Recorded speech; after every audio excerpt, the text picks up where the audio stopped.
Update. I'm Lindsay Wadden, coming to you from our newsroom here at Humber College North Campus. Here's what we're working on at this hour.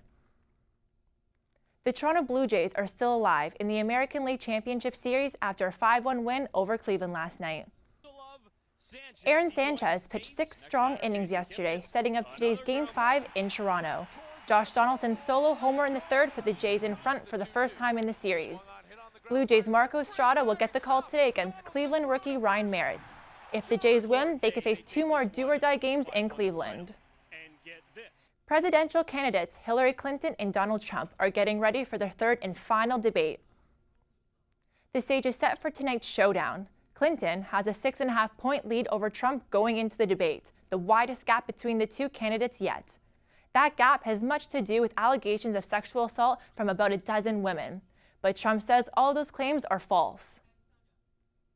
These vicious claims about me of inappropriate conduct with women are totally and absolutely false. The claims are preposterous, ludicrous, and defy truth, common sense, and logic.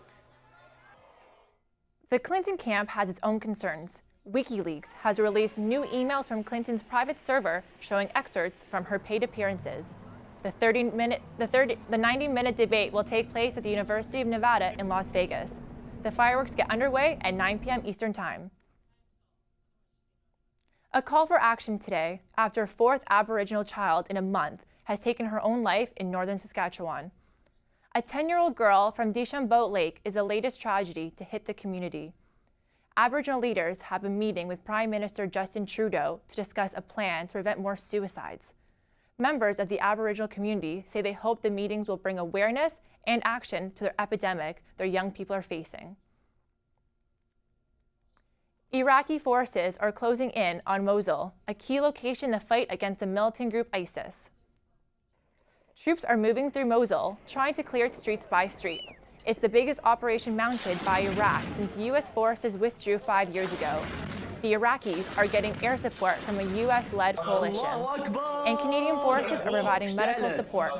As many as 1.5 million civilians are still in the city. The UN says this could become the biggest man-made humanitarian crisis in living memory. Here at Humber, Ignite is holding a special meeting today in the Student Center. Students will have the opportunity to vote on the legal name change from HSF, the Humber Students Federation, to Ignite, and the release of its budget for the controversial $400,000 rebranding. We'll have all the details on our news at 2. In the world of sports, the Blue Jays get to face Cleveland again today after their first win against the team last night. Turning to weather, it's currently sunny with a mix of clouds and 21 degrees. We'll have all your sports and weather coming up on our 2 o'clock news. But for now, we leave you with this. Cats now have a playlist of their own to purr along to.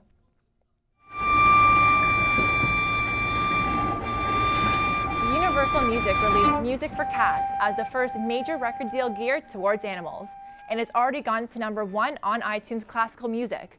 Its composer is allergic to cats but says music composed for them affects humans' emotions. Music for Cats relates to the theory that mammals have an intuitive response to sound in their early years.